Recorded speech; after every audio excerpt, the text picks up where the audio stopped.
नमस्ते बच्चों, a very good morning to all of you.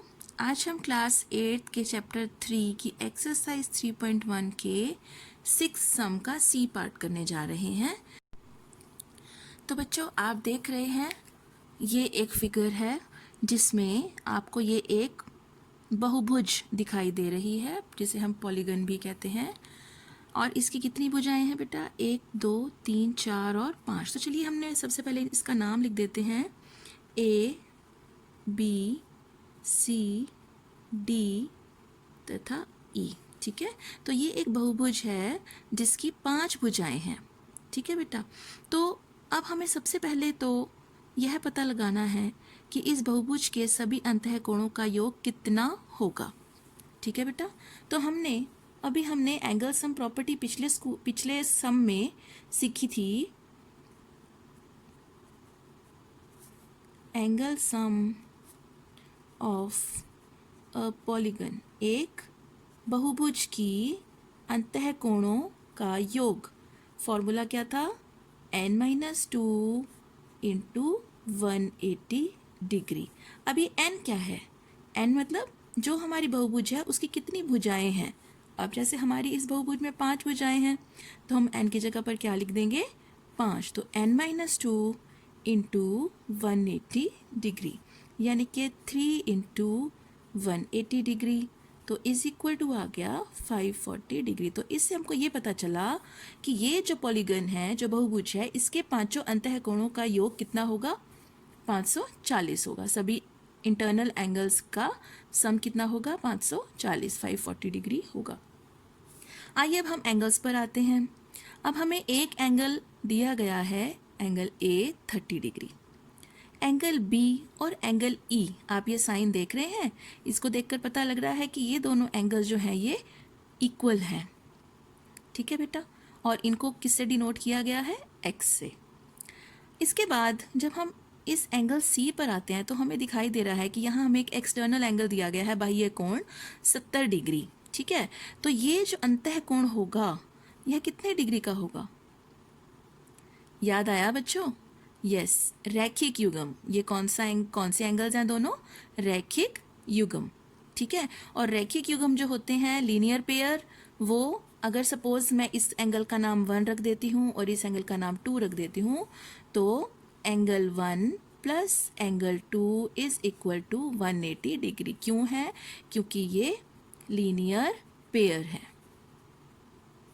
रैखिक युग्म है। ठीक है बेटा,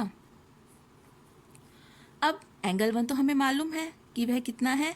70 डिग्री है। तो यहाँ से हमें एंगल 2 पता चलेगा कि यह कितने डिग्री का होगा?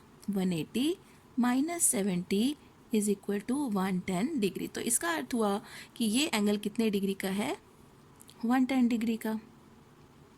ठीक है, अब बिल्कुल इसी तरह जो एंगल डी आपको दिखाई दे रहा है, यहाँ पर हमें एक्सटर्नल एंगल दिया गया है 60 डिग्री, बाह्य कोण। तो ये जो अंतःकोण होगा, बिल्कुल इसी तरह ये दोनों एंगल्स भी कौन से हैं? Linear pair. ठीक है, तो हम इसका नाम रख देते हैं एंगल 3 और इसका नाम रख देते हैं एंगल 4।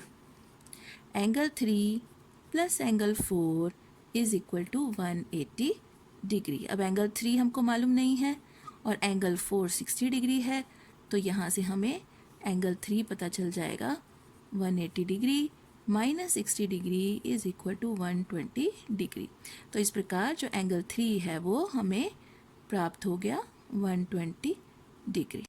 तो बच्चों, जब हमें एंगल 3 120 डिग्री प्राप्त हो गया तो हमने देखा कि अब हमें ये तीनों एंगल्स पता है और हमें x का मान निकालना है। अगर हम पांचों एंगल्स को प्लस कर देते हैं तो वहाँ से हमें x का मान प्राप्त हो सकता है। ठीक है, तो अब हम लिखते हैं angle A plus angle B plus angle C plus angle D plus angle E is equal to 540 degree, जो कि हमने ऊपर पता लगाया था। अब इन सभी एंगल्स की वैल्यूज़ पुट कर देते हैं। Angle A 30 degree, angle B x, angle C 110, angle D 120 degree and angle E x। ठीक है बेटा। अब इसमें हम x वाली टर्म्स को अलग प्लस कर लेते हैं, जो कि x और x मिलकर हो गया 2x, और बाकी की टर्म्स को प्लस करके 260 डिग्री। 260 डिग्री को राइट साइड पर लेकर जाएंगे तो यहाँ से हमें x का मान प्राप्त हो जाएगा, ये देखिए 140 डिग्री। ठीक है बेटा। इस प्रकार हमें ये सभी एंगल्स हमने पता लगा लिए हैं। जो x था, x की वैल्यू 140, अगर ये x 140 डिग्री है तो ये x भी 140 डिग्री होगा। ठीक है बेटा। अब हम इस बहुभुज के पांचों कोणों का योग 540 डिग्री होगा या नहीं, इसको वेरीफाई भी कर सकते हैं बेटा। तो आइए हम वेरीफाई करके देखते हैं। यहाँ पर 260 डिग्री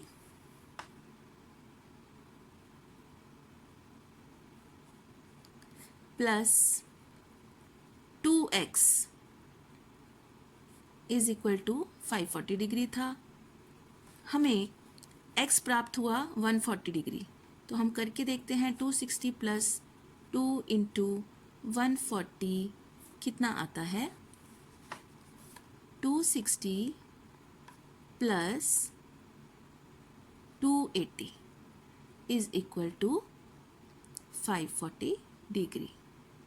यहाँ से हमें ये पता चला कि इन सभी कोणों को प्लस करने के बाद हमारा जो योग आता है पांचों एंगल्स का, वह 540 है। तो इस प्रकार हमारे इस आंसर की हमने वेरिफिकेशन भी कर ली। ठीक है बेटा।